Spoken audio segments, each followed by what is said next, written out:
Baik, kepada izin kepada Mas Arif, Bapak Kapolres dan DPMD, mengingat waktu sudah 14.40 dan masing-masing dari kita akan ada kegiatan lagi dan memang pertemuan ini sudah diundur dari waktu yang dijadwalkan, maka dari itu sebaiknya kita mulai saja dan sambil berjalan untuk diskusi pada siang hari ini.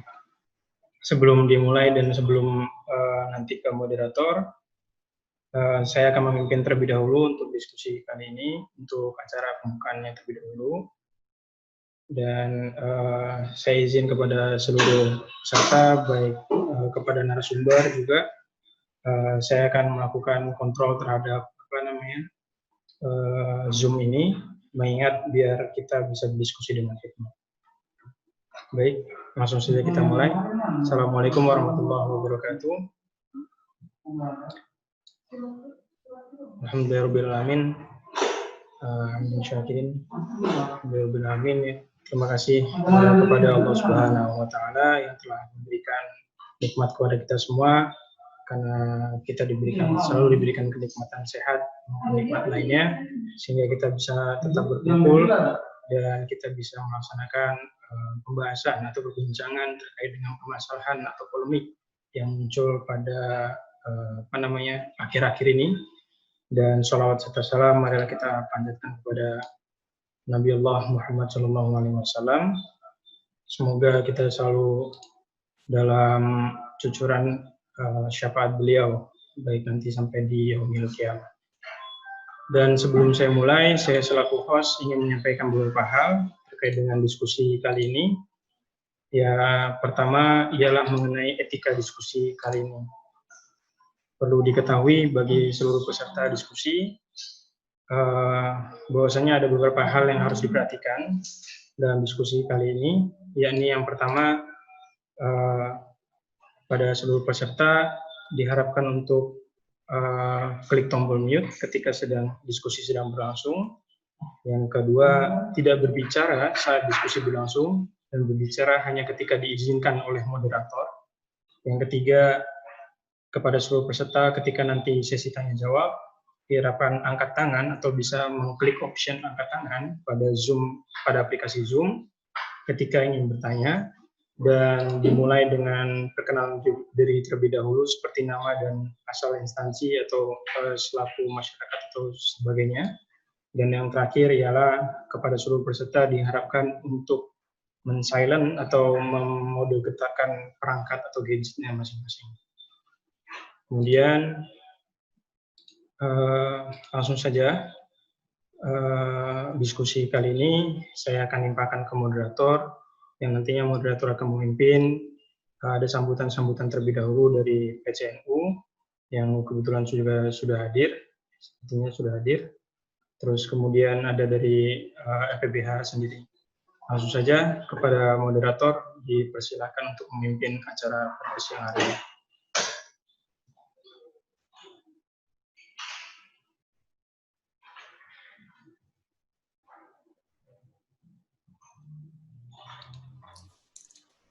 Ya, terima kasih Mas Ian. Yang pertama, dalam diskusi ini kami akan membacakan susunan acara. Susunan acara yang pertama pembukaan, setelah itu pemaparan materi dari para narasumber maksimal 15 menit. Terus setelah paparan materi dari para narasumber, diadakan acara tanya jawab yang terakhir penutup. Dikutip dari Saiful Mujani Research dan Consulting pada 12 Mei 2020, 60% ekonomi rumah tangga masyarakat sekarang lebih buruk dibanding sebelum adanya wabah COVID-19. Lebih lanjut, hal yang tidak jauh berbeda juga nampaknya dirasakan oleh masyarakat yang berada di Kabupaten Cirebon. Merespon hal tersebut, pemerintah pusat langsung bergegas mengeluarkan serangkaian program untuk menyelamatkan perekonomian masyarakat. Salah satunya melalui program bantuan langsung tunai dana desa. yang dirancangkan oleh Kementerian Desa, Pembangunan Daerah Tertinggal dan Transmigrasi Republik Indonesia. Melalui Peraturan Menteri Desa Nomor 6 Tahun 2020 tertanggal 13 April 2020, Kemendes melakukan revisi atas aturan yang dikeluarkan pada tahun sebelumnya. Atau kepala desa dihadapkan dengan keadaan yang dilematis.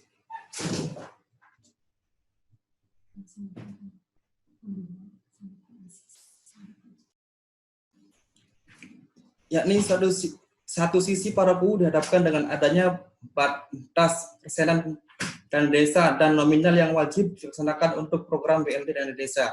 Sisi lain, kepala pemerintahan desa tersebut juga dipusingkan dengan melonjaknya angka masyarakat yang membutuhkan bantuan. Jika KUU lebih mementingkan batas persenan dan untuk mengcover seluruh jumlah masyarakat yang membutuhkan, dirinya sudah pasti dipusingkan dengan aturan yang secara jelas dan tegas menyebutkan mengenai nominal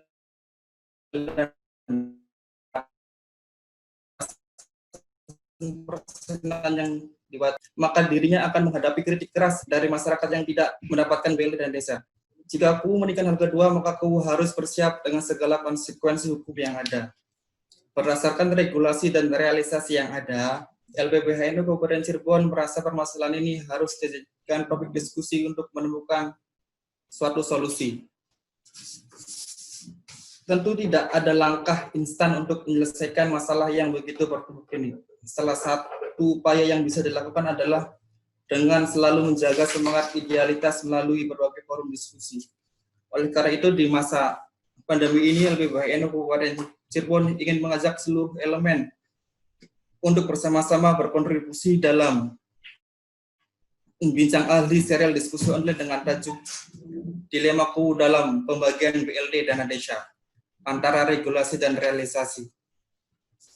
Dan terima kasih juga telah bergabung Bapak Dr. Solihin SHMKN sebagai pembina LPBHNU dan Ketua Tanfidziyah PCN Kabupaten Cirebon, Kang Aziz Hakim Saroji. Kepada Kang Aziz Hakim Saroji dipersilakan untuk membuka dan melakukan diskusi ini.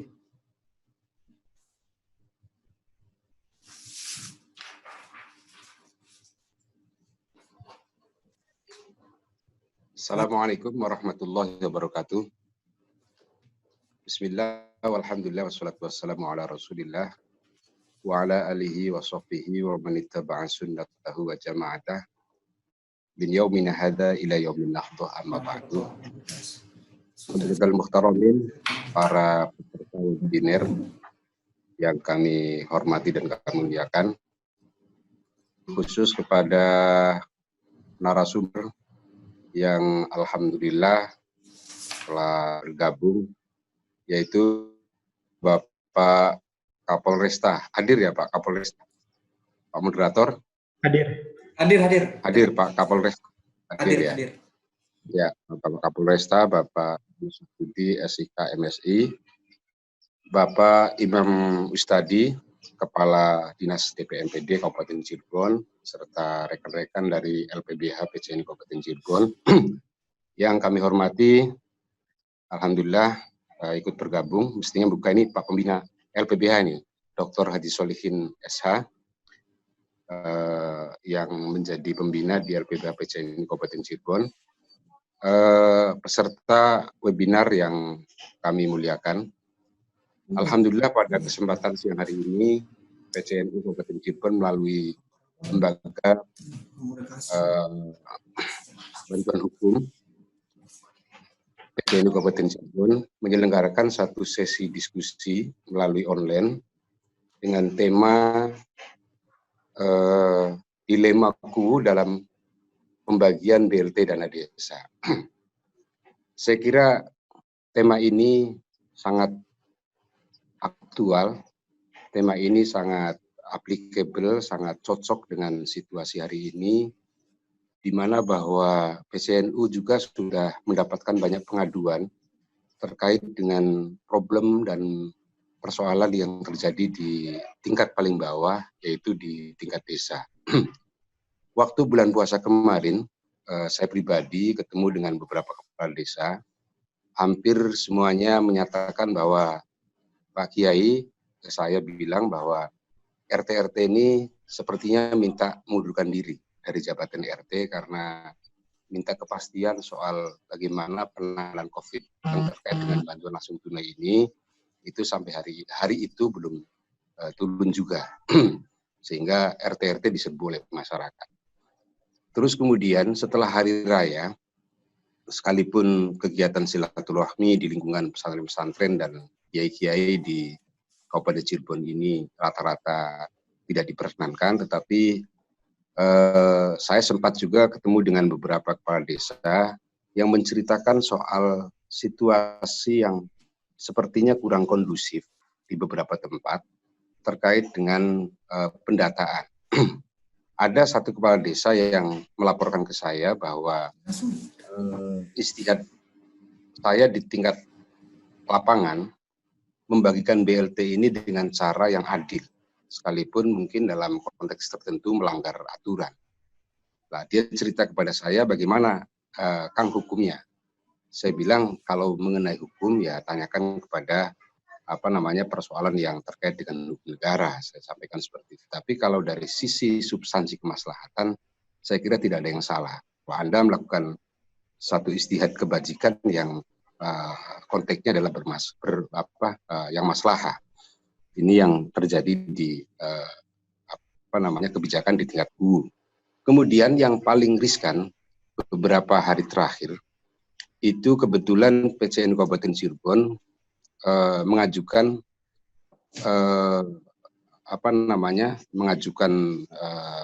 permohonan ke pemerintahan provinsi untuk bisa menyalurkan bantuan untuk guru-guru ngaji.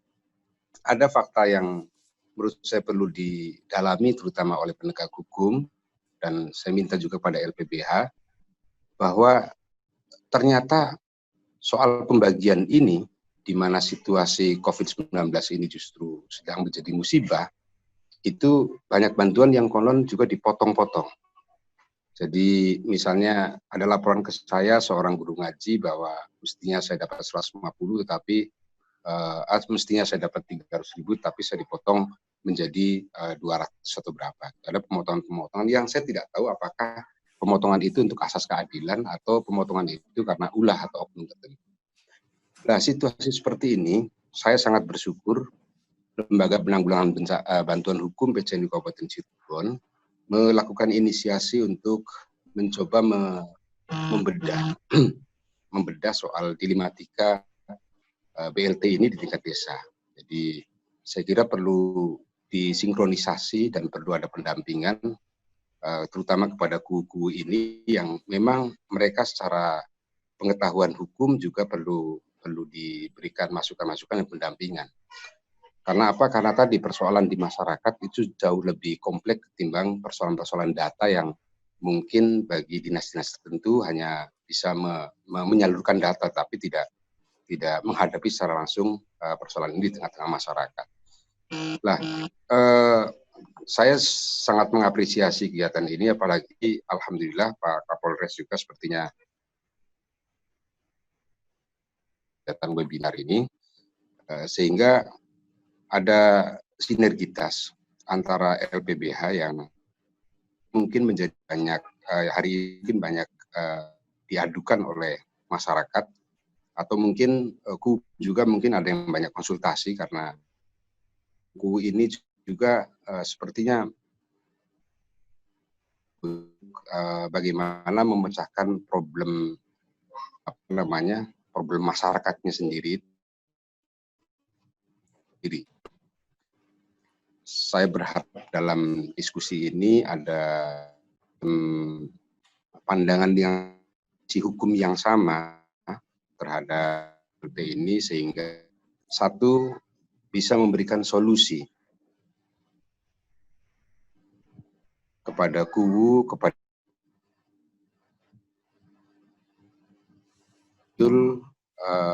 adil, disalurkan secara minimal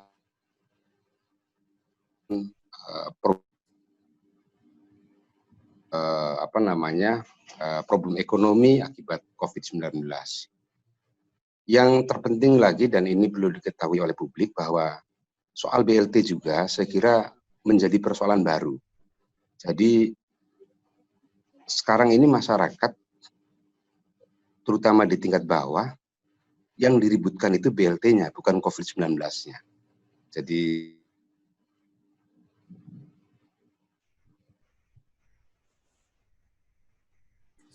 Kang Ajis terputus, Kang Ajis.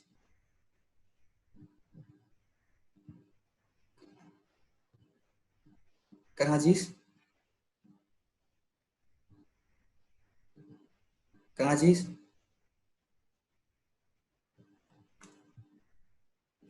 Kang Ajis.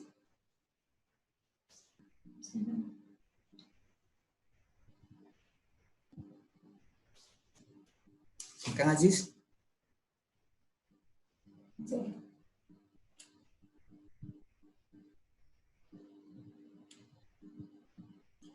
Mute-nya dibuka, Kang Ajis.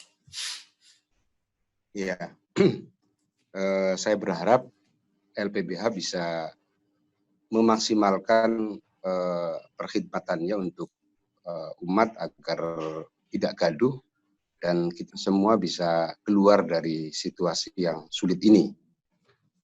Tentu ini adalah musibah, tetapi yang perlu kita garis bawahi bahwa musibah tidak selalu akan membawa bencana, tetapi musibah itu kalau kita pahami lebih dalam mungkin menjadi bagian dari ujian kita yang justru suatu saat kita akan naik kelas. Jadi kita semua berdoa semoga COVID-19 ini menjadi musibah yang menjadi ujian bagi kita semua, sehingga ke depan bangsa Indonesia khususnya dan wabil khusus lagi warga kabupaten itu kehidupannya makin meningkat, ketakwaannya makin meningkat, dan sehingga terjadi atau terciptalah suatu negara, suatu masyarakat yang baldatun thayyibatun warbun kufur. Kira ini yang perlu kami sampaikan. Tadi karena saya diminta oleh moderator untuk membuka agenda webinar ini, maka dengan bacaan Bismillahirrahmanirrahim, kegiatan webinar diskusi online oleh LPBH PCN Kabupaten Cirebon kami nyatakan resmi dibuka. Dan yang terakhir, karena ini situasi masih sawalan, atas nama pengurus cabang Nahdlatul Ulama kami sampaikan minal aidin wal faizin, taqabbalallahu minna wa minkum, siyamana wa siyamakum wa taqabbal ya karim. Mohon maaf yang sebesar-besarnya. Wallahul muwaffiq ila thoriq. Wassalamualaikum warahmatullahi wabarakatuh. Waalaikumsalam warahmatullahi wabarakatuh. Disampaikan terima kasih kepada Kang Ajis Hakim Khairoji selaku Ketua PCNU Kabupaten Cirebon atas sambutannya dan telah membuka diskusi online hari ini. Selanjutnya untuk mempersingkat waktu, kami persilahkan kepada Bapak Kapolres Cirebon, Bapak Syahdudi SIK MSI untuk memaparkan materinya. Untuk Bapak Kapolres, dipersilakan.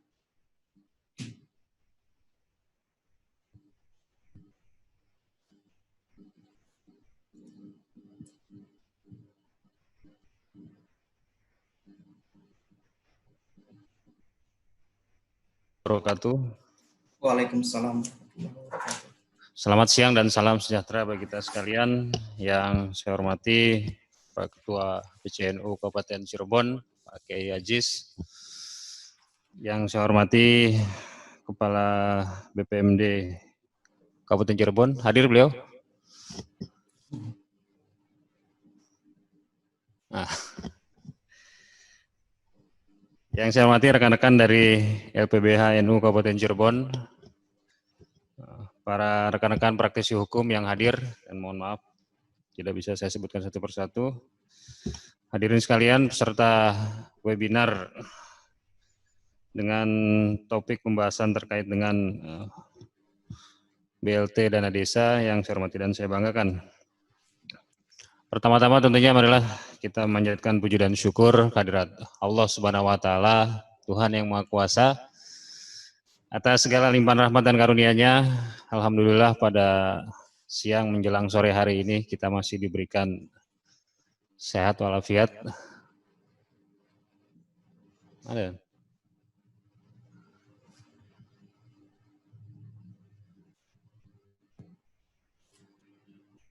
dalam rangka melaksanakan kegiatan diskusi dengan tema Dilema Kuwu dalam pembagian BLT dana desa antara regulasi dan realisasi.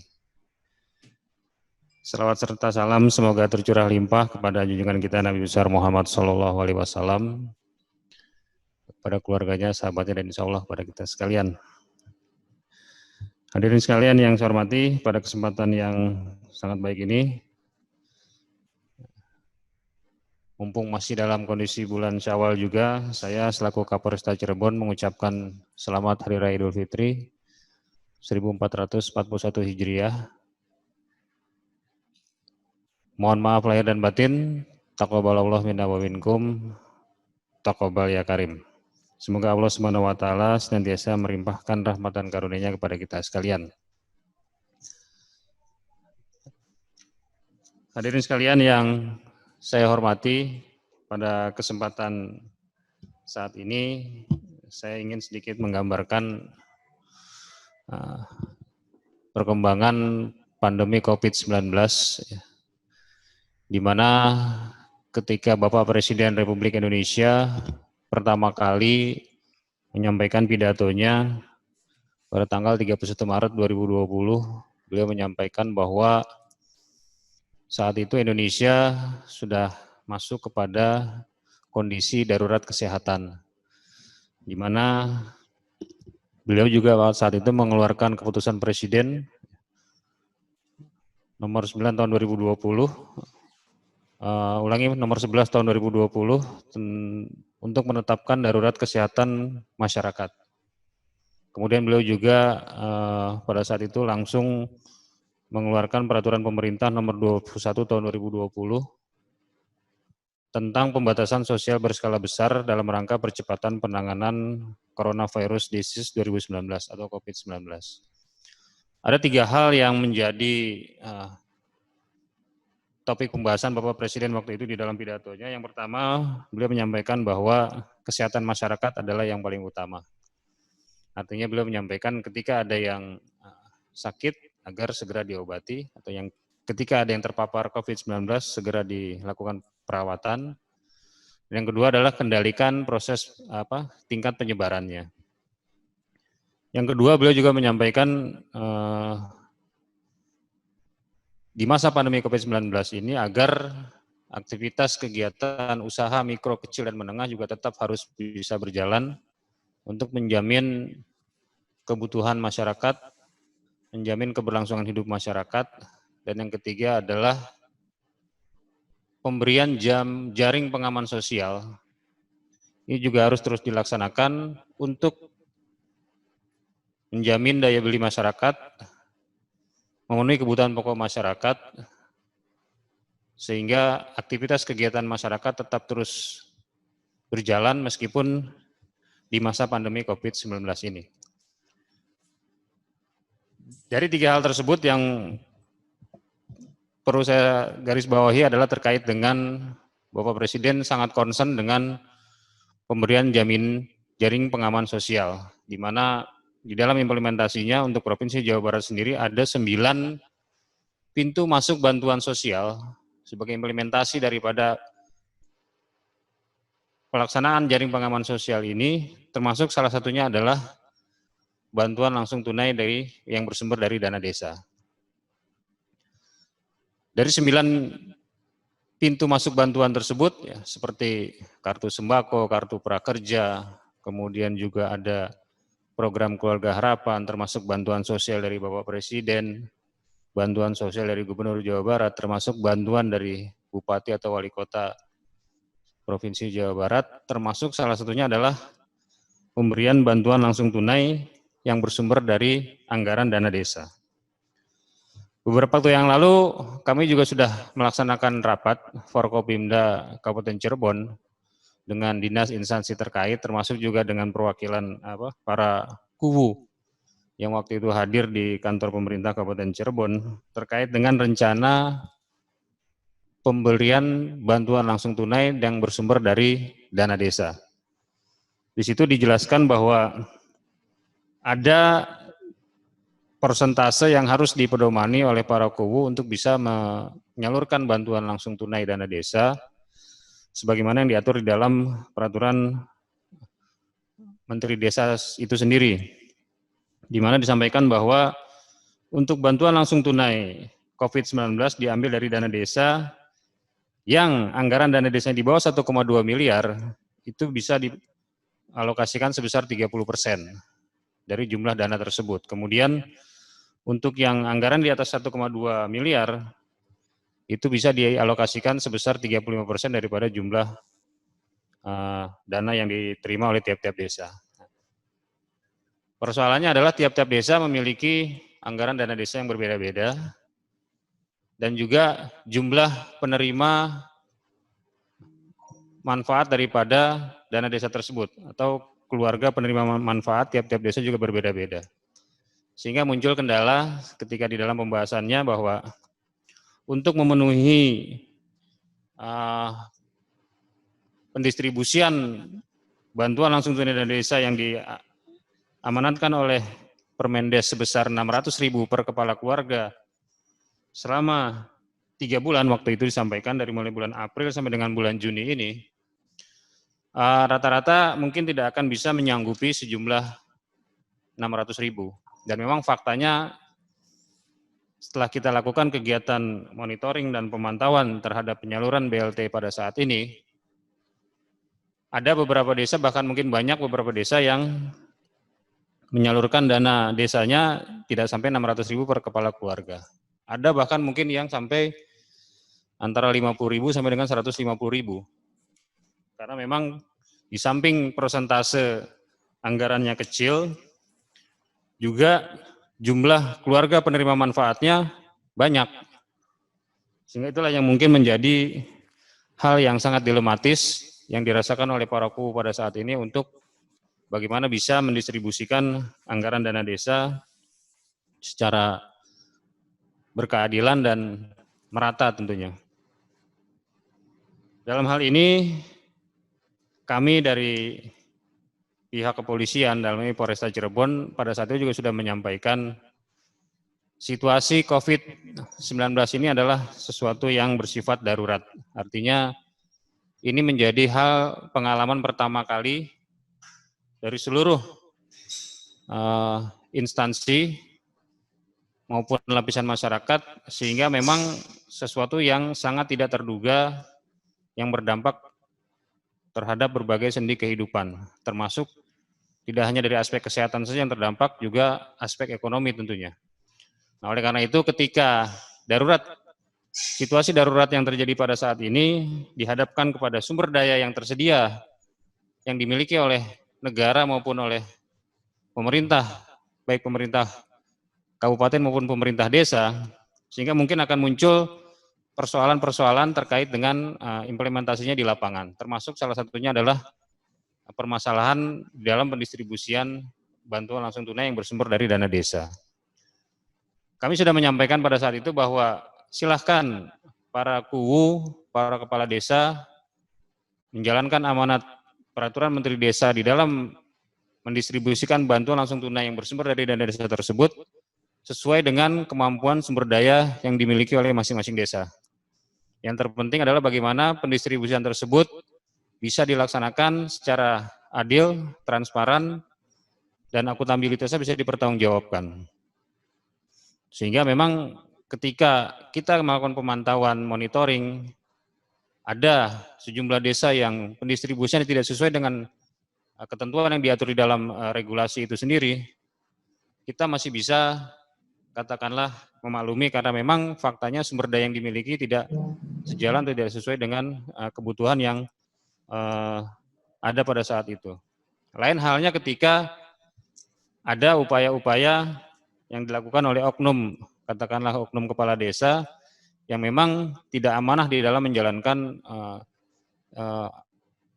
kegiatan-kegiatan pemberian bantuan langsung tunai yang bersumber dari dana desa, yang terindikasi digunakan untuk kepentingan pribadi ataupun kelompoknya. Nah, ini kan nanti bisa kita lakukan kegiatan-kegiatan audit ataupun penyelidikan manakala ada informasi ataupun laporan dari warga masyarakat yang mengatakan bahwa ada dugaan penyelewengan dana desa terkait dengan pemberian langsung tunai yang dilakukan oleh beberapa desa. Namun, sebagaimana tadi sudah kami sampaikan, upaya-upaya penegakan hukum itu sendiri, di dalam situasi kondisi saat ini, kami kedepankan konsep yang dinamakan ultimum remedium. Artinya, proses penegakan hukum merupakan jalan yang paling akhir yang kita lakukan untuk bisa menjamin dan meyakinkan para penyelenggara negara termasuk para kuwu ini untuk betul-betul bisa berkonsentrasi menyalurkan anggaran bantuan langsung tunai yang bersumber dari dana desa secara adil, transparan, dan berdasarkan kemampuan ataupun sumber daya yang dimiliki oleh masing-masing desa. Berangkat dari persoalan mendasar bahwa memang di samping anggaran yang terbatas, kemudian juga masyarakat yang termasuk di dalam keluarga penerima manfaatnya juga cukup banyak, yang diakibatkan karena adanya ataupun munculnya kelompok masyarakat miskin baru yang terdampak COVID-19, sehingga mungkin ada kesulitan ataupun keraguan-keraguan dari para kuwu untuk bagaimana bisa menyalurkan bantuan langsung tunai yang bersumber dari dana desa ini betul-betul bisa disalurkan secara adil, merata, dan transparan. Saya pun memonitor, memantau ketika situasi ataupun kendala ini ada di masing-masing desa atau para kuwu, ada yang melaksanakan kegiatan musdesus, musyawarah desa khusus, untuk menentukan siapa yang berhak menerima BLT ini, dan diupayakan untuk tepat sasaran termasuk besaran daripada nilai BLT tersebut. Sehingga memang kami melihat bahwa penentuan besaran daripada nilai pemberian bantuan langsung tunai ini berdasarkan kesepakatan seluruh perangkat desa tersebut yang menyelenggarakan kegiatan musyawarah desa khusus tersebut. Sehingga memang ketika itu dilaksanakan, potensi terjadinya komplain, potensi terjadinya suara-suara yang menyatakan ketidakadilan itu bisa dieliminir. Karena memang berdasarkan kesepakatan bersama warga di desa tersebut mendengar satu desa itu menerima BLT lebih kecil dari desa tetangga, mungkin tidak akan terjadi komplain karena memang sudah disepakati dari awal berdasarkan penyampaian daripada perangkat desa. Menurut saya ini sesuatu yang sangat baik ketika persoalan-persoalan ini bisa betul-betul disampaikan, dikomunikasikan kepada seluruh warga desa, bahwa memang fakta yang ada di lapangan adalah sumber daya yang dimiliki oleh desa di masa pandemi COVID-19 ini juga sangat terbatas. Kemudian masyarakat yang tergabung di dalam keluarga penerima manfaat juga cukup besar, sehingga butuh sesuatu yang diputuskan secara bersama-sama untuk bisa diberikan kepada warga masyarakat desa secara adil dan merata di dalam pendistribusian dana desa tersebut. Nah, hal-hal ini tentunya setidak-tidaknya bisa membantu kami dari kepolisian untuk sebagai sarana kontrol dan juga pengawasan termasuk pengendalian di dalam pendistribusian ataupun pengalokasian bantuan langsung tunai yang bersumber dari dana desa. Sehingga potensi-potensi komplain, potensi-potensi kerawanan akibat adanya kesalahan dalam distribusi tersebut bisa kita cegah, bisa kita hilangkan, dan yang terpenting adalah tidak ada komplain dari warga masyarakat, sebagaimana yang sering kita lihat di berbagai media, di desa-desa lain di seluruh wilayah Indonesia, sering adanya komplain atau persoalan-persoalan terkait dengan pemberian bantuan langsung tunai yang bersumber dari dana desa. Ini kira-kira tanggapan ataupun penyampaian yang perlu saya sampaikan, bahwa pada intinya kami dari kepolisian berupaya untuk seobjektif mungkin di dalam sengaja oleh oknum masyarakat yang memanfaatkan situasi kondisi ini untuk kepentingan pribadi atau kelompoknya. Demikian mungkin dapat saya sampaikan. diskusi bisa mungkin berkembang pada saat nanti kita melaksanakan kegiatan tanya jawab. Terima kasih. Assalamualaikum warahmatullahi wabarakatuh. Waalaikumsalam. Terima kasih kepada Bapak Kapolres yang sudah memaparkan materinya. Selanjutnya langsung saja ke materi kedua dari Dinas Pemberdayaan Masyarakat dan Desa Kabupaten Cirebon kepada Bapak Iis yang mewakilinya. Dipersilakan.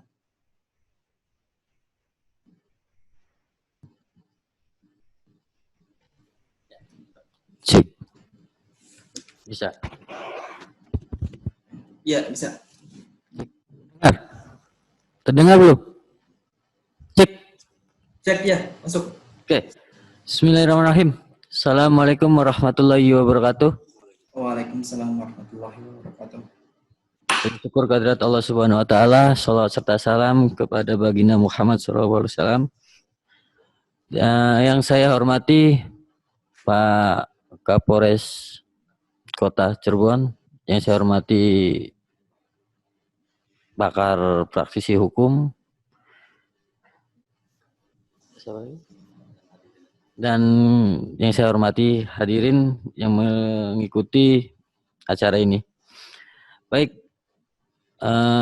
saya hanya menambahkan tadi keterangan Pak Kapolresta karena tanggal 20 April kita sudah berdiskusi bareng untuk mengantisipasi, rapat bersama untuk mengantisipasi masalah pembagian BLT, meminimalisir masalahnya yang akan terjadi. Beberapa hal yang kami bahas dalam rapat tersebut. Yang pertama mengenai besaran BLT. Dengan besaran BLT yang 500 dengan jumlah penerima yang lebih banyak, sehingga kurangnya jumlah uang yang ada. Dan yang kedua terkait penyaluran BLT tersebut, karena dalam ketentuan harus dengan cashless non tunai. Dua hal yang kita bahas garis besarnya. Karena yang akan menjadi permasalahan adalah bila mana jumlah penerima terlalu banyak dengan jumlah uang yang tidak mencukupi. Dasarnya awalnya dari sana permasalahan tersebut. Untuk penyaluran seperti judul di sini. Judul tadi mana, Pak? Judul dalam ini antara regulasi dan realisasi. Dilema kubu dalam pembagian BLT dan dana desa. Dalam hal ini kita sudah membahas sebenarnya tidak ada ketentuan yang dilanggar oleh kubu bila mana 600.000 itu kurang dari 600.000 pembagiannya. Seperti dikatakan Pak Kapolresta untuk meminimalisir permasalahan yang akan terjadi. Beberapa aturan yang menentukan kewenangan desa. 600.000 seperti ketentuan di Permen PMK 40, PMK 50, dan Permendes 16 tahun 2020, Permendes nomor 6 2020, semuanya menyebutkan betul 600.000. Tapi pada pasal-pasal tertentu dan aturan-aturan di atasnya, mungkin saya sebutkan satu persatu. Untuk dasar desa, Peraturan Menteri Dalam Negeri nomor 44 tahun 2016 tentang kewenangan desa. Yang kedua, Permendes nomor 16 tahun 2019 tentang musyawarah desa. Yang ketiga, Permendes nomor 6 tahun 2020 Pasal 1 ayat 7, 8, dan ayat 9 tentang penjelasan kewenangan desa dan musyawarah desa. Dan petunjuk teknis.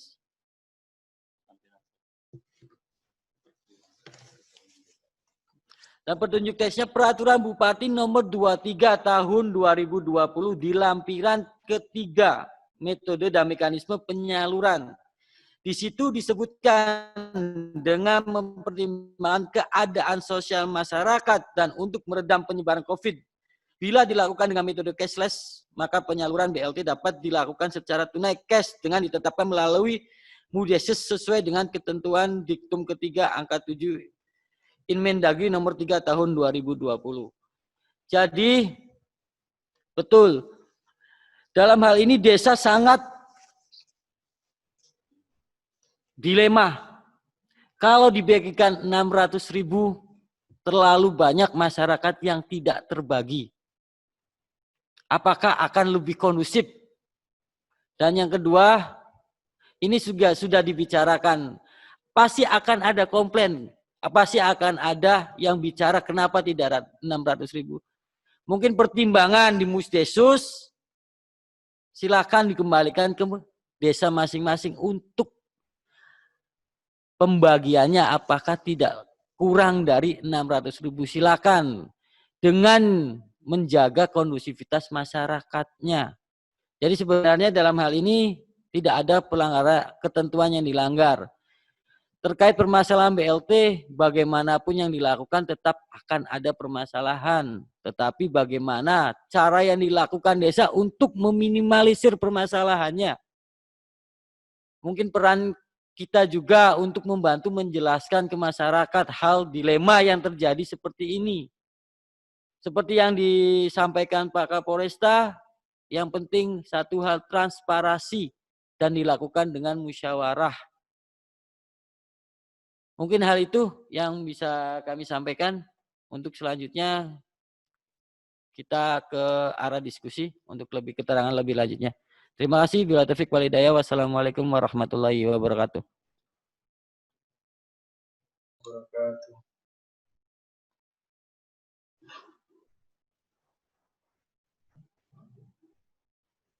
Kepada moderator, Mas Eko. Ya, terima kasih dari Dinas Pemberdayaan dan Masyarakat Desa Kabupaten Cirebon telah mengeluarkan materinya. Selanjutnya ke praktisi hukum, Mas Bana SH. Silakan, Mas. Ya, terima kasih, Mas Eko. Assalamualaikum warahmatullahi wabarakatuh. Waalaikumsalam warahmatullahi wabarakatuh. Alhamdulillahirabbil alamin. Segala puji bagi Allah SWT yang telah melimpahkan rahmat dan hidayahnya kepada kita semua sehingga kita dapat berkumpul dalam kegiatan diskusi secara virtual. Salawat serta salam tak luput kami sampaikan kepada Nabi Muhammad SAW, keluarga, sahabat serta kita semua pada akhir zaman. Berkaitan dengan diskusi kita secara virtual atau online dengan tema adalah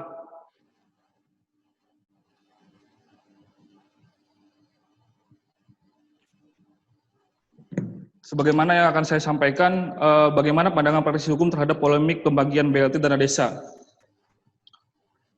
Sebelum menginjak ke acara atau materi yang akan saya sampaikan nanti, saya ingin menyampaikan satu informasi yang sangat menarik menurut saya. Ini saya ambil dari salah satu artikel, yakni dari ayotasik.com. Ada beberapa kepala desa menolak untuk mendistribusikan program bantuan BLT karena antara anggaran yang ditentukan dengan masyarakat yang akan menerima manfaat program BLT dana desa tersebut ada ketimpangan. Tentunya tentang adanya polemik pembagian dana desa dengan program BLT ini, antara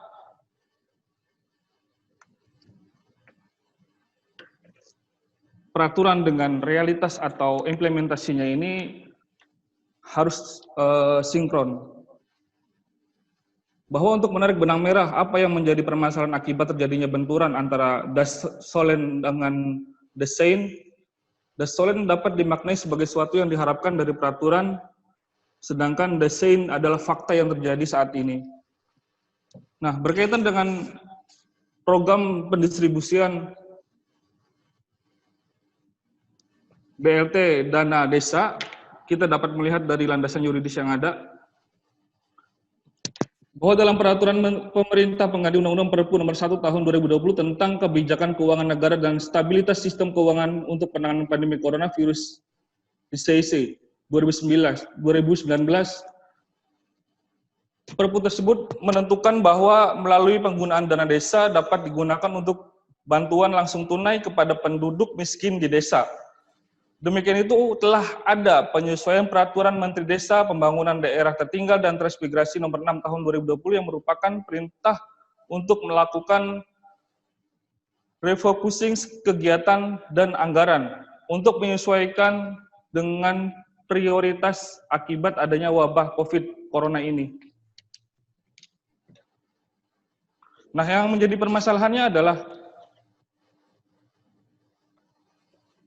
antara dana yang disalurkan kepada masyarakat paling besar 35% dengan masyarakat yang tercatat sebagai penerima dana bantuan dari desa ini sangat menjadi dilema oleh beberapa kubu.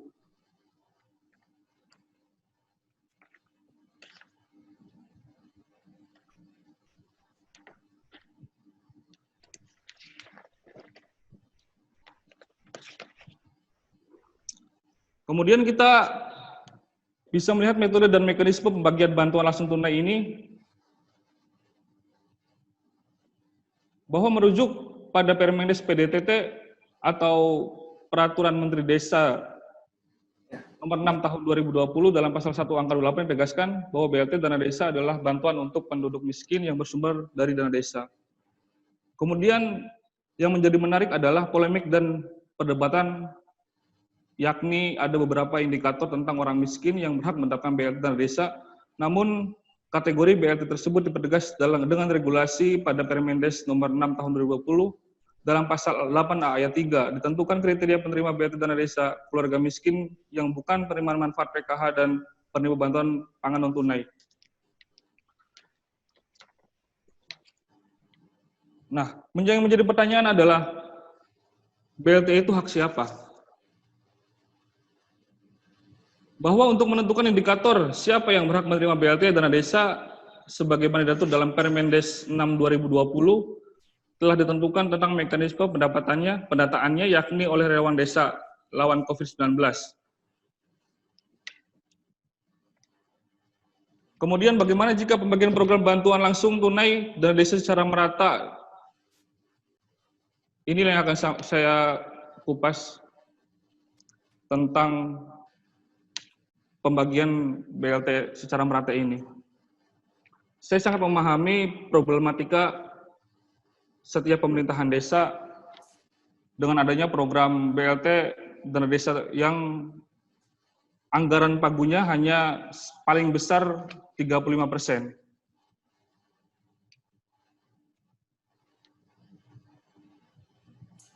Tapi kita harus melihat proses pendataan yang dilakukan awal oleh tim relawan COVID-19 ini.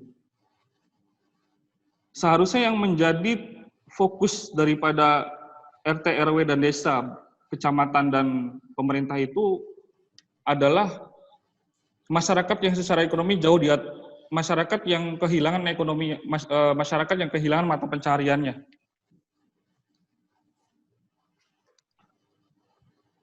Namun jika memang beberapa desa telah melakukan program apa yang tadi telah disampaikan oleh DPMD,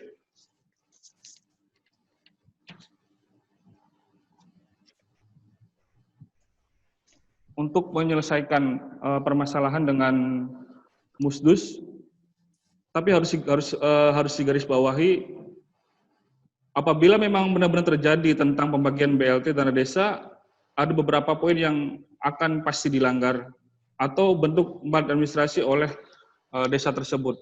Yang pertama adalah tidak menjalankan program pemerintah berdasarkan instruksi dan rujukan hukum yang termuat dalam Peraturan Menteri Desa nomor 6 tahun 2020 junto Peraturan Menteri Keuangan nomor 50 tahun 2020.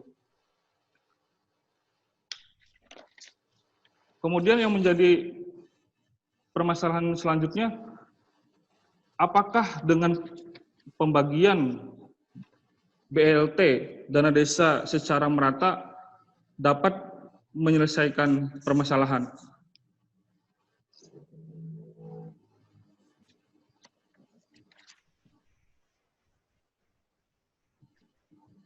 Karena kita harus melihat keadaan yang ada sekarang, ada beberapa desa yang memang telah membagikan dana BLT itu secara merata, bahkan tidak melihat ekonominya di bawah atau memang betul posisi ekonominya itu di atas. Semuanya dibagi rata oleh desa tersebut. Jika hal ini terjadi, dalam Undang-Undang Desa, dalam pasal 29, kepala desa dilarang untuk melakukan tindakan merasakan kelompok masyarakat desa tertentu. Maksudnya adalah ketika pembagian dana BLT secara merata, apakah benar-benar masyarakat yang sebetulnya mendapatkan hak dari apa yang telah ditetapkan sebesar 600.000 itu, kemudian hak dia itu berkurang untuk diserahkan kepada penerima manfaat BLT dana desa itu. Apa yang menjadi indikator bahwa mereka yang sebetulnya benar-benar menerima hak sebesar 600.000 itu, mereka tidak keberatan, atau memang untuk keadilan?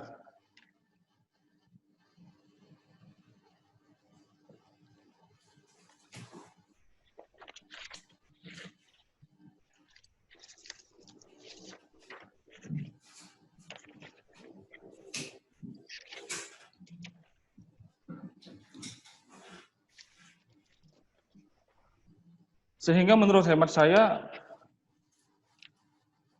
ada beberapa poin yang menjadi catatan penting buat saya terkait dengan program pendistribusian bantuan langsung tunai dari desa ini, yakni dapat menimbulkan penyimpangan prosedur. Hal ini dapat dimungkinkan adanya unsur kesengajaan atau kelalaian terkait dengan pendataan yang dilakukan oleh RT dan masyarakat pendamping yang berakibat pendataannya tidak menyeluruh atau tidak tepat sasaran sebagaimana dalam kategori yang berhak menerima BLT dana desa dalam Permendes nomor 6 tahun 2020 dalam pasal 8 ayat 3.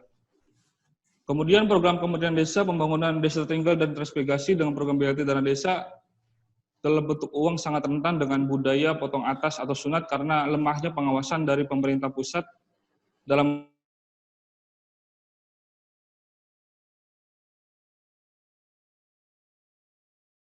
Menteri Keuangan nomor 50 tahun 2020 tentang perubahan kedua atas peraturan Menteri Keuangan nomor 205 2019 tentang pengelolaan dana desa. Kemudian bisa saja konflik kepentingan itu terjadi karena dalam tataran masyarakat tidak paham tentang regulasi yang saat ini tengah bergulir seperti syarat penerima bantuan dana BLT sebagaimana yang telah diatur dalam Permendes PDT nomor 6 tahun 2020. Pemerintah desa sebagai fasilitator tidak memberikan informasi dan akses kepada masyarakat yang merasa haknya dirugikan tentang ketidaksesuaian pembagian dana BLT tersebut. Kemudian dalam program dana BLT, ada beberapa saran yang ingin saya sampaikan, bahwa bantuan langsung tunai dari dana desa agar bisa berjalan sebagaimana yang dikehendaki dan diamankan oleh peraturan perundang-undangan dan sesuai target dalam hal pembagian bantuan BLT dana desa diperlukan partisipasi semua masyarakat untuk dapat mengawasi pelaksanaan program BLT tersebut sebagaimana yang telah tadi dipaparkan oleh Pak Kapolres Kota Cirebon. Pemerintah desa sebagai eksekutor program pembagian dana desa hendaknya selalu on the track system dan mengikuti petunjuk dari regulasi aturan yang ada, demikian itu agar terhindar dari jeratan hukum di kemudian hari. Kementerian Desa Pembangunan Desa Tertinggal dan Transmigrasi sebagai penanggung jawab secara utuh dalam program BLT dana desa dapat berperan aktif turun ke lapangan sehingga dapat mengetahui secara faktual keadaan dan dinamika yang terjadi. Demikian itu akan lebih mempermudah dalam penyelesaian setiap kendala yang akan dihadapi di lapangan nanti. Demikian sedikit pemaparan materi yang saya sampaikan. Mohon maaf jika kurang berkenan. Ya, terima kasih pada Mas Bana yang sudah menjelaskan materinya. Selanjutnya sekarang dibuka sesi tanya jawab. Untuk sesi tanya jawab ini diberikan kesempatan untuk 3 orang penanya saja. Dan langsung nanti akan dijawab pada narasumber. Maka silakan kepada peserta yang ingin mengajukan pertanyaannya. Pak Ismunir.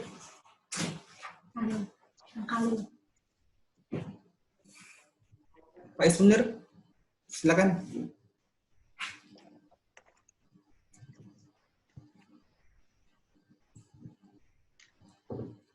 Itu dibuka. Pak Ismunir. Assalamualaikum warahmatullahi wabarakatuh. Terima kasih kepada moderator.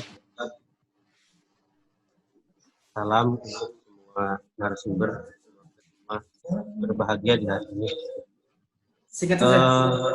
Mungkin hanya sebuah pernyataan hukum ya. Saya sepakat bahwa dalam kondisi ini jangan sampai istilah homo homini tercipta.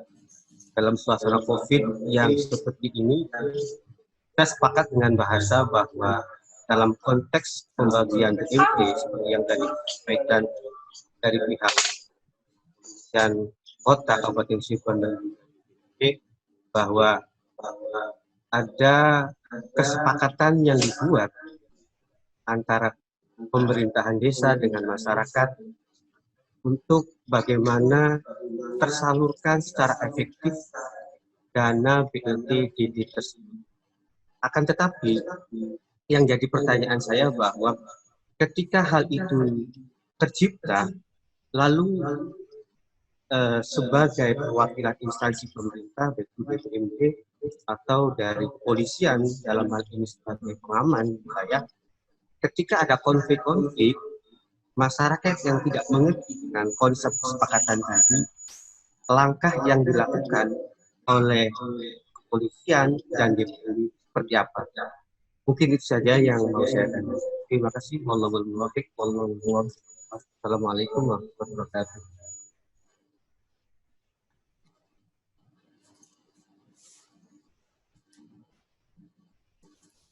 Ya, selanjutnya. Ya, Khalil Sadebo.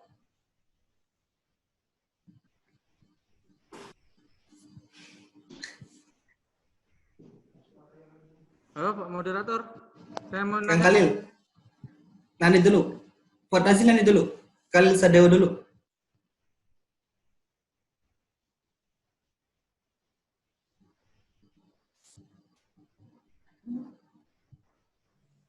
Oke. Assalamualaikum warahmatullahi wabarakatuh. Waalaikumsalam.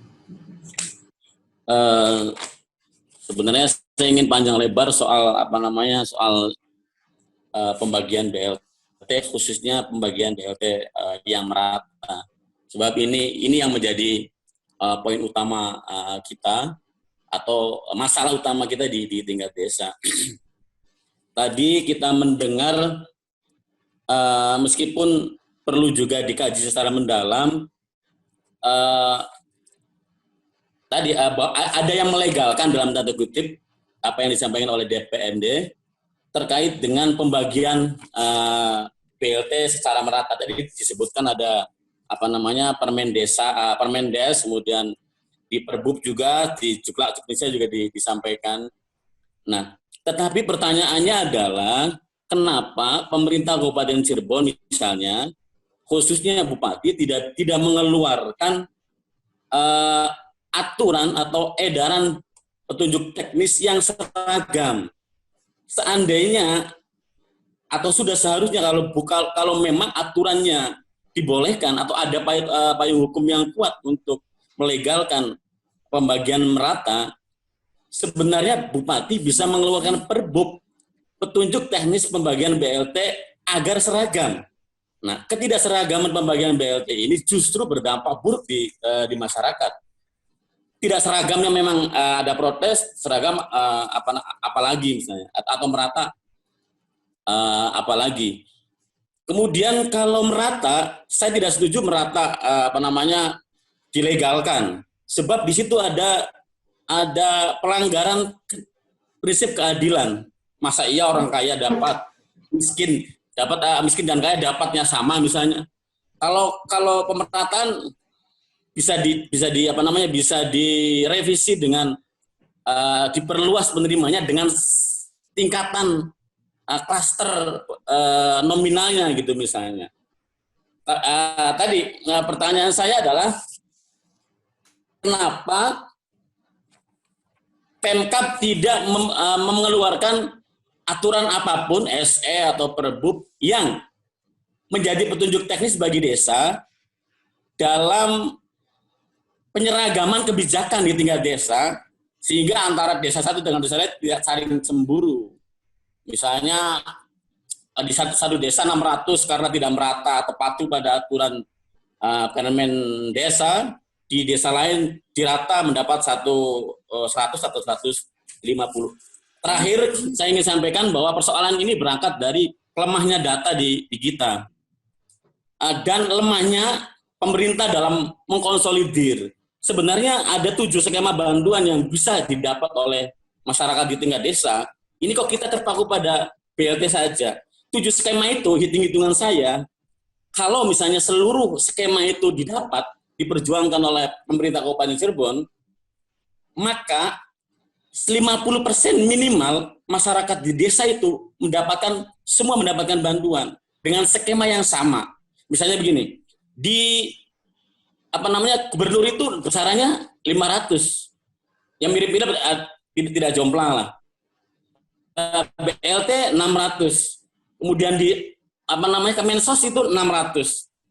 Nah, kalau semuanya diakomodir dan dikonsolidir oleh pemerintah, terkomunikasikan hingga tingkat atas sampai bawah, saya yakin 50% masyarakat desa itu minimal itu bisa menerima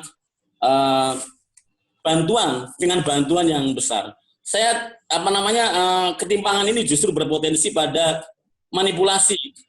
Misalnya begini, kita tidak memiliki data yang transparan di tingkat desa. Siapa penerima?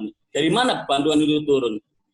Misalnya jangan-jangan setelah dibagi data BLT, skema bantuan yang turun tidak dibagikan. Misalnya. Nah, ini misinformasi ini menurut saya sangat mengganggu, dan kita mendesak agar Pemkab, polisi mendorong desa untuk transparan kepada publik, pada masyarakatnya, agar siapa-siapa yang menerima besarannya berapa, sehingga tidak menimbulkan gejolak. Kalau ada kesalahan bisa direvisi langsung oleh masyarakat. Mungkin itu saja. Tadi pertanyaan saya, kenapa tidak DPMD tidak mendorong Bupati untuk mengeluarkan SE atau Perbup atau petunjuk teknis agar distribusi pembagian BLT seragam? Kalau memang tadi argumentasinya ada santunan hukumnya. Itu saja, terima kasih.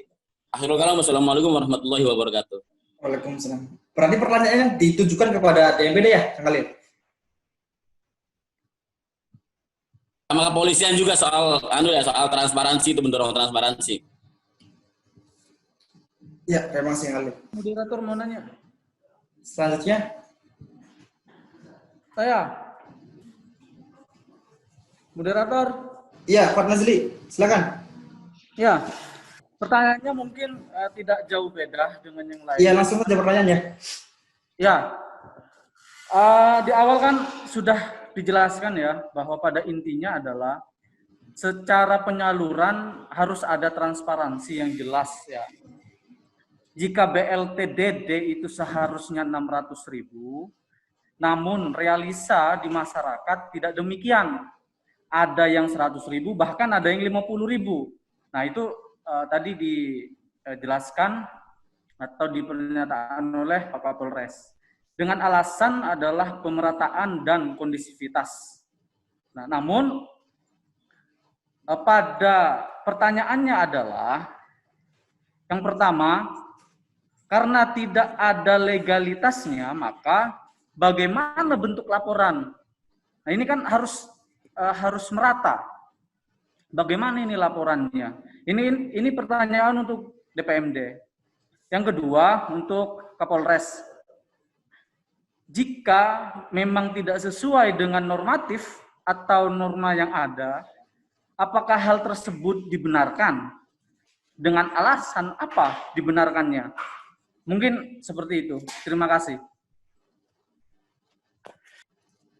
Ya, terima kasih Pak Nazli.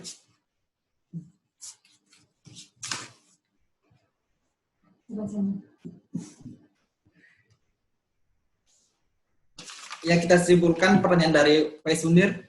Pertanyaannya, ketika ada konflik dan masyarakat tidak memahami konsep itu, bagaimana ya? Kak Faiz? Pertanyaan ini untuk Kapolres ya? Pak Munir?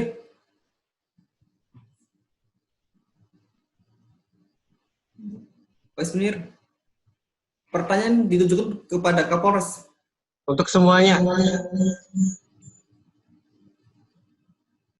Ya, kesempatan diberikan untuk menjawab kepada Kapolres Cirebon dulu. Silakan Pak Kapolres.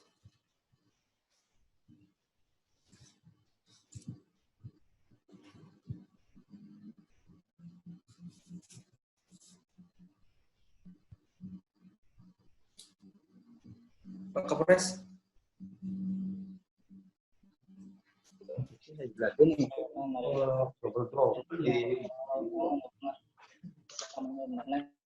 Dengaran? Sudah?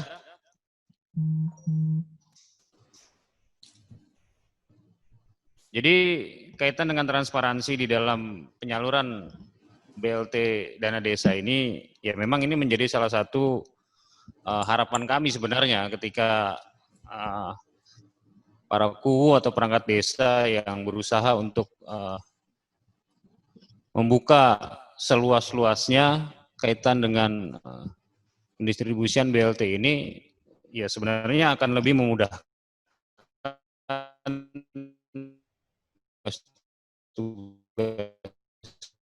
kita di dalam melakukan kegiatan pemantauan, dan kita sarankan kepada para kuwu ketika kita melaksanakan rapat koordinasi beberapa bulan yang lalu di dalam rencana pendistribusian BLT dana desa ini. Yang kedua, tadi ada pertanyaan terkait dengan ketika adanya penyimpangan atau pendistribusian dana desa tidak sesuai dengan jumlah yang ditentukan di dalam Permendes tersebut, apa langkah-langkah yang harus kita lakukan, kan gitu. Iya. Jadi mekanisme ini sebenarnya bisa kita kembalikan kepada perangkat desa yang memang menyelenggarakan kegiatan pendistribusian dana desa ini dengan melihat adanya itikat baik daripada perangkat desa tersebut untuk melaksanakan pendistribusian dana desa tersebut. Menurut saya kegiatan-kegiatan musyawarah desa khusus ini juga menjadi salah satu upaya ataupun itikat baik dari perangkat desa untuk bisa mendistribusikan BLT secara transparan dan akuntabel dengan melihat fakta sumber daya yang dimiliki oleh desa tersebut pada saat itu, gitu. Sehingga perangkat desa tersebut berharap ketika pendistribusian yang dilakukan tidak sesuai dengan apa yang ditentukan di dalam peraturan perundang-undangan, minimal tidak ada komplain dari warga masyarakat, karena memang berdasarkan hasil keputusan musyawarah mufakat warga desa tersebut. Itu yang pertama. Kemudian yang kedua, di dalam peraturan pemerintah pengganti undang-undang Perpu tentang stabilitas kebijakan keuangan dan stabilitas sistem keuangan, di dalam pasal 27 dijelaskan bahwa biaya yang telah dikeluarkan oleh pemerintah dan atau lembaga anggota KSSK dalam rangka pelaksanaan kebijakan pendapatan negara termasuk kebijakan di bidang perpajakan, kebijakan belanja negara termasuk kebijakan di bidang keuangan daerah, kebijakan pembiayaan, kebijakan stabilitas sistem keuangan, dan program pemulihan ekonomi nasional merupakan bagian dari biaya ekonomi untuk penyelamatan perekonomian dari krisis dan bukan merupakan kerugian negara. Ini harus dipedomani di dalam pasal 27 Perpu nomor 1 tahun 2020 tentang kebijakan keuangan negara dan sistem keuangan negara itu sendiri. Kemudian di dalam ayat 2-nya dijelaskan juga bahwa anggota KSSK, sekretaris KSSK, anggota sekretariat KSSK, dan pejabat atau pegawai Kementerian Keuangan, Bank Indonesia, Otoritas Jasa Keuangan, serta lembaga penjamin simpanan dan pejabat lainnya yang berkaitan dengan pelaksanaan peraturan pemerintah pengganti undang-undang ini tidak dapat dituntut, baik secara perdata maupun pidana, jika dalam pelaksanaan tugas didasarkan pada itikat baik. Tadi sudah saya sampaikan. Berdasarkan pada itikat baik dan sesuai dengan ketentuan peraturan perundang-undangan. Itu yang kedua. Dan yang ketiga, di tengah situasi pandemi COVID-19 saat ini, mungkin kita populer dengan istilah hukum yang mengatakan salus populi supreme lex exto. Keselamatan negara, keselamatan masyarakat adalah yang paling utama. Nah, sehingga dalam konteks tersebut Polri memiliki yang dinamakan dengan diskresi kepolisian. Berdasarkan Undang-Undang Nomor 2 Tahun 2002 tentang Kepolisian Negara Republik Indonesia, itu bisa mengatur sepanjang kegiatan pendistribusian BLT dana desa ini betul-betul dilaksanakan secara transparan, akuntabel, bisa dipertanggungjawabkan dari aspek hukum dan mengacu kepada Perpu Nomor 1 Tahun 2020 tentang sistem keuangan negara tersebut, saya rasa masih bisa kita tolerir dan bisa kita maklumi, karena memang seperti di awal sudah saya sampaikan bahwa pandemi COVID-19 saat ini merupakan bencana nasional. Adanya darurat kesehatan di situ. Sehingga segala sesuatunya memang ya serba darurat. Kebijakan-kebijakan yang diambil oleh pemerintah yang bertujuan untuk melakukan pemulihan-pemulihan berbagai aspek atau sektor-sektor kehidupan memiliki itikat baik, namun di dalam proses perjalanannya memiliki kendala-kendala dari berbagai aspek. Nah, itu yang coba kita pahami, kita sadari, sepanjang dilakukan dengan penuh keinginan untuk ada itikat baik dari pengelola negara untuk mengatasi persoalan bangsa ini, maka kami menganggap ini di dalam aspek koridor hukum yang bisa dipertanggungjawabkan. Demikian. Ya, terima kasih Pak Kapolres. Selanjutnya untuk DMPD, pertanyaan, kenapa pemerintah Kabupaten Cirebon tidak membuat aturan tentang pembagian yang rata terkait pembagian BLT dana desa? Dan pertanyaan selanjutnya, bagaimana bentuk laporan KUU terkait pembagian dana desa tersebut yang merata? Ya, langsung saja. Pertanyaan yang terkait masalah tidak dituangkan di Perbup, mungkin saya terangkan lagi, sudah kami regulasikan dalam Peraturan Bupati Nomor 23 Tahun 2020 tentang perubahan kedua pengelolaan dana desa. Ada di lampiran kedua. Baik, saya sebutkan bunyinya.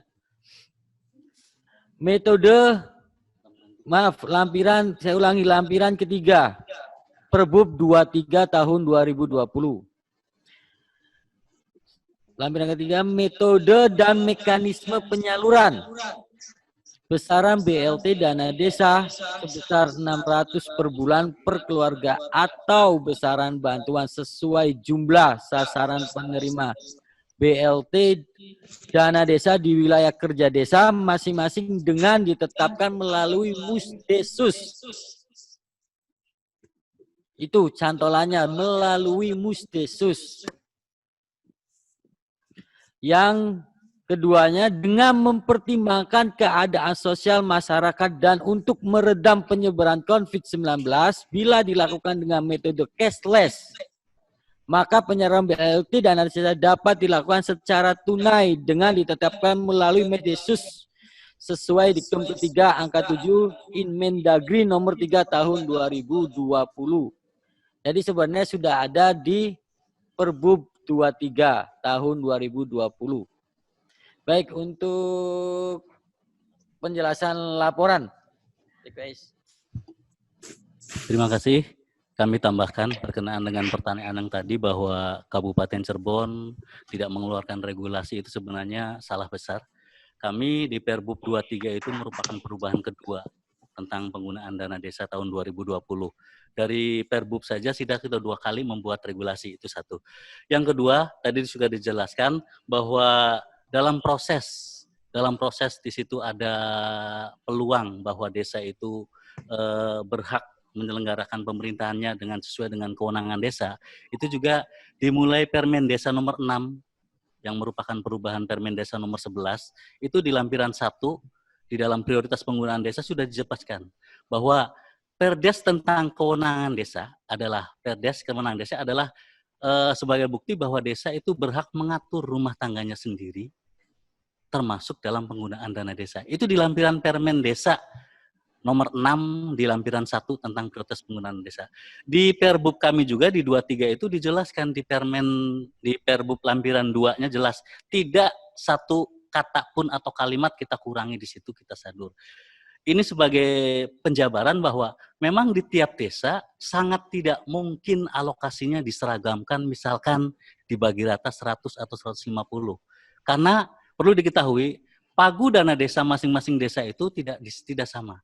Dengan jumlah kita rumus formulasi alokasi perhitungan, ada alokasi dasar, afirmasi, ada formula, ataupun ada yang kinerja. Jadi secara otomatis tiap desa sangat tidak mungkin kita seragamkan misalkan 100 semua. Kita serahkan sepenuhnya kepada kewenangan desa yang sesuai dengan Permendagri 44 tahun 2016. Itu sebagai catatan. Yang kedua, berkenaan dengan peng-SPJ-an atau pelaporan, kita rujukannya adalah Permendagri 20 2018. Bahwa desa di situ dengan azas keuangannya itu diantaranya ada transparansi, dengan yang kedua adalah akuntabilitas. Yang tadi disampaikan Bapak Kapolres Kota, yang intinya bahwa kita memang harus terbuka, silakan dilaporkan karena di situ ada tim pengawasnya, di situ ada inspektorat, di situ ada, kebetulan kami DPMD itu tidak, ada Pak Camat juga dan BPD. Ada 3 unsur yang mengawal tentang pelaporan itu yang harus disampaikan kepada desa. Jadi tadi saya sampaikan bahwa poin pertama bahwa sangat salah kalau memang Kabupaten Cirebon tidak mengeluarkan regulasi. Yang kedua, Kabupaten Cirebon tidak mungkin akan memberikan intervensi menyampaikan bahwa pagunya harus merata, harus sekian. Karena desa punya kewenangan masing-masing dan punya wilayah dan pagunya berbeda-beda. Itu mungkin jawaban yang lebih lengkap yang dari pertanyaan yang kedua. Terima kasih dari DPMD seperti itu. Terima kasih dari DPMD sudah menjawab pertanyaan. Selanjutnya dibuka lagi dua penanya yang sudah memesan ini dari tadi untuk dari RSD Majalengka.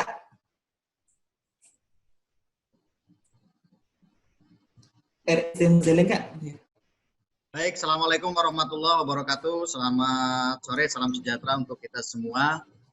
Para narasumber yang saya hormati, tadi sebenarnya sudah gamblang nih pertanyaannya dan jawabannya juga, tetapi saya tertarik terhadap dasar-dasar Permendagri, baik pun Permendes terkait musyawarah desa dan kewenangan desa. Lalu,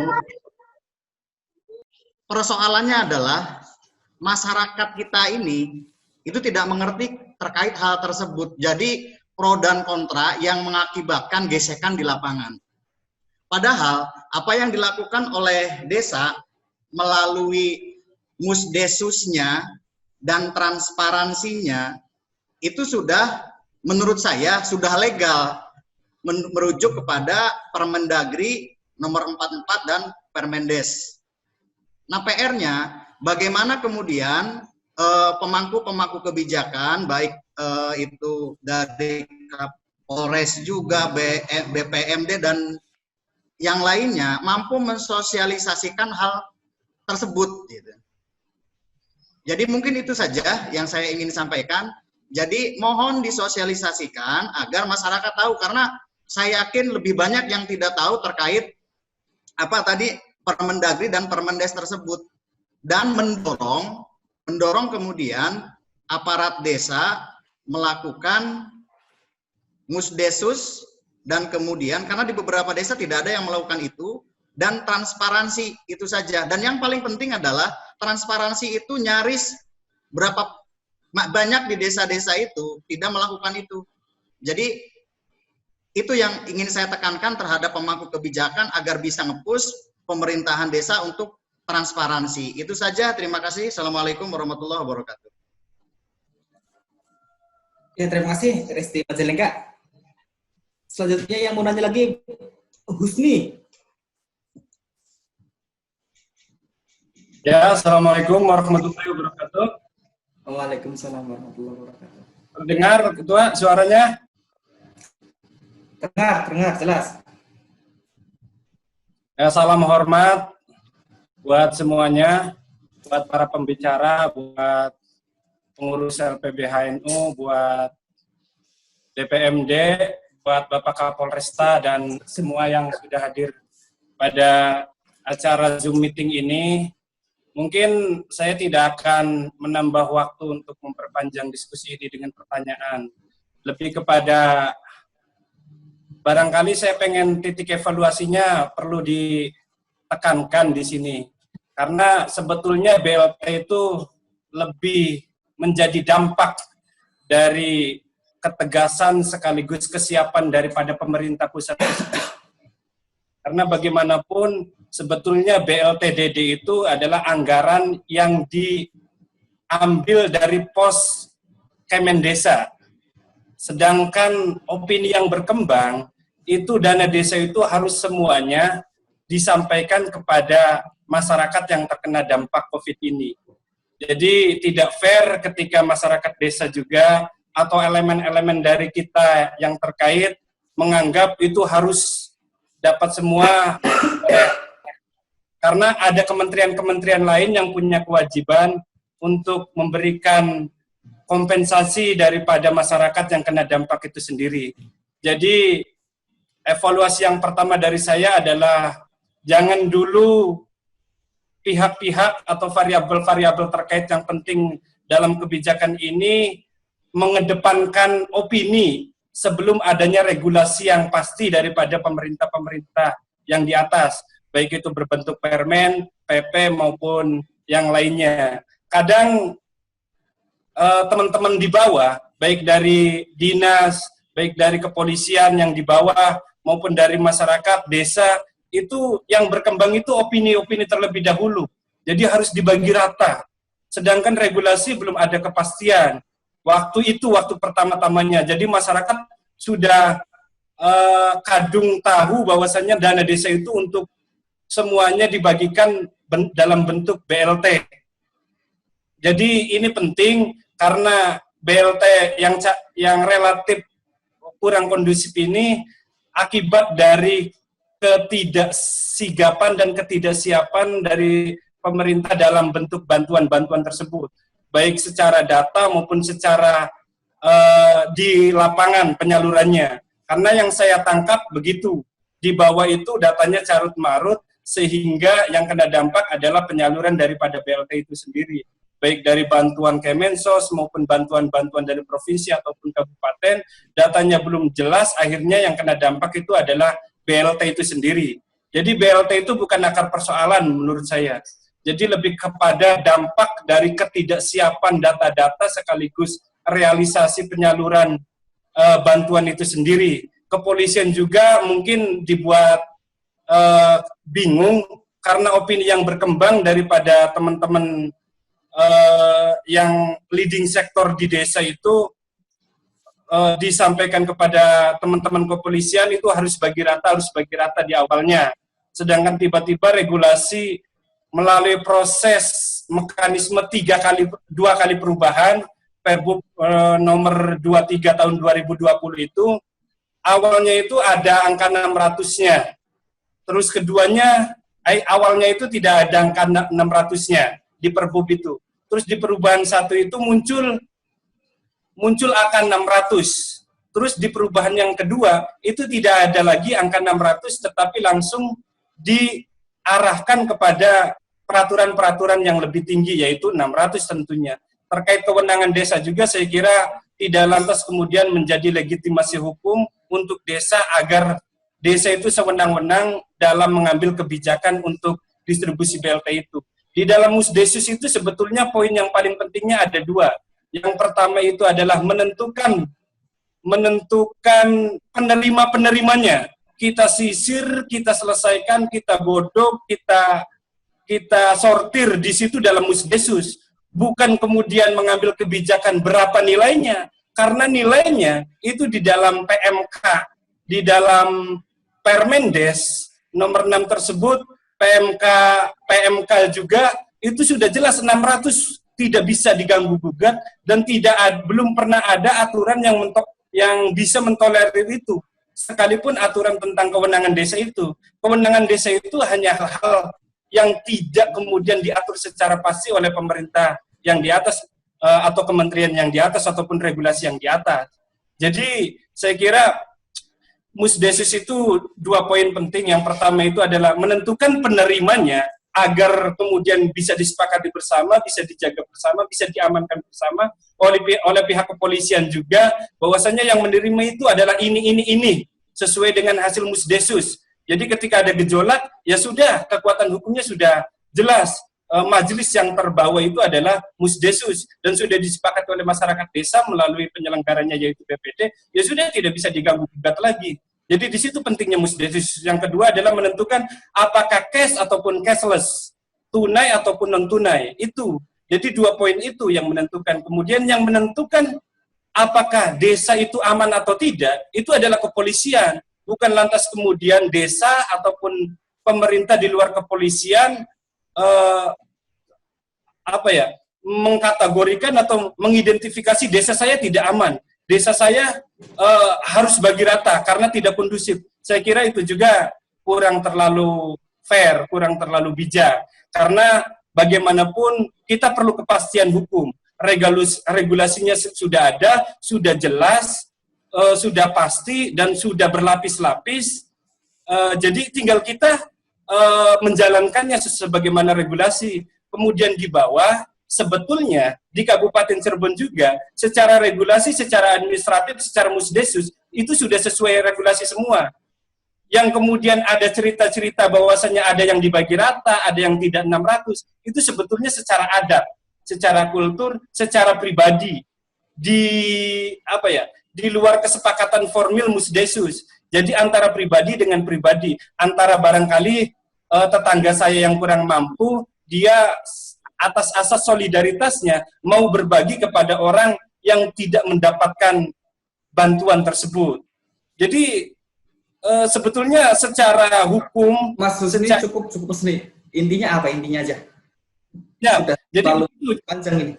Itu bertanya secara evaluasi dari bapak-bapak yang sekarang di Zoom meeting ini sebagai pembicara.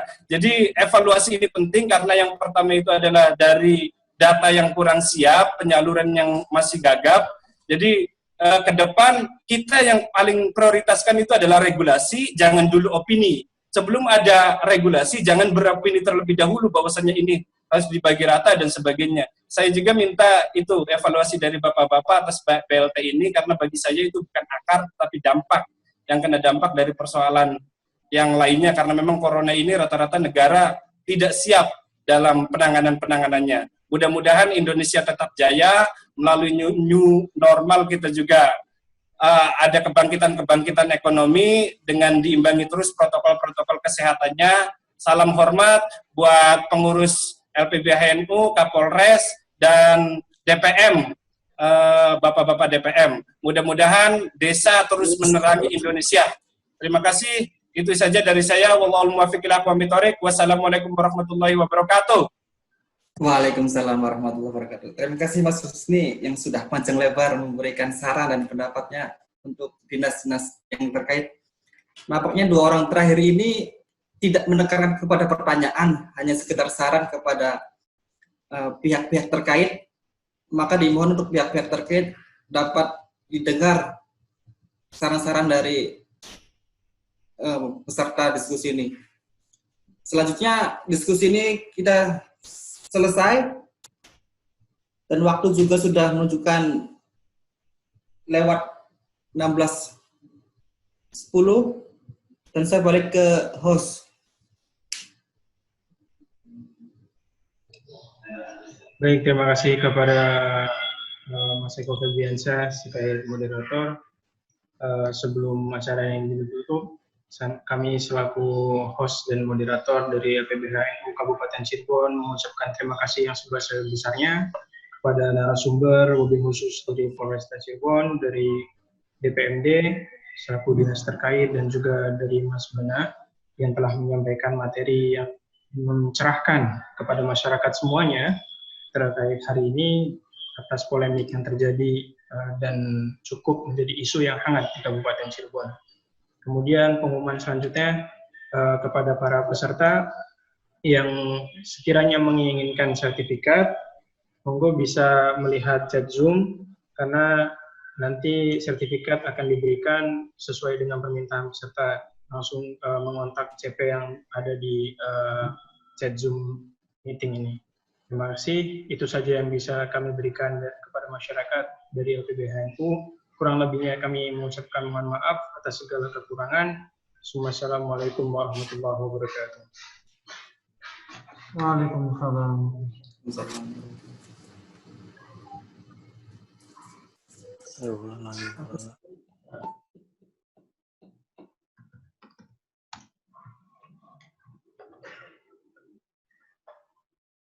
Sertifikatnya bisa dengan UMP, masuk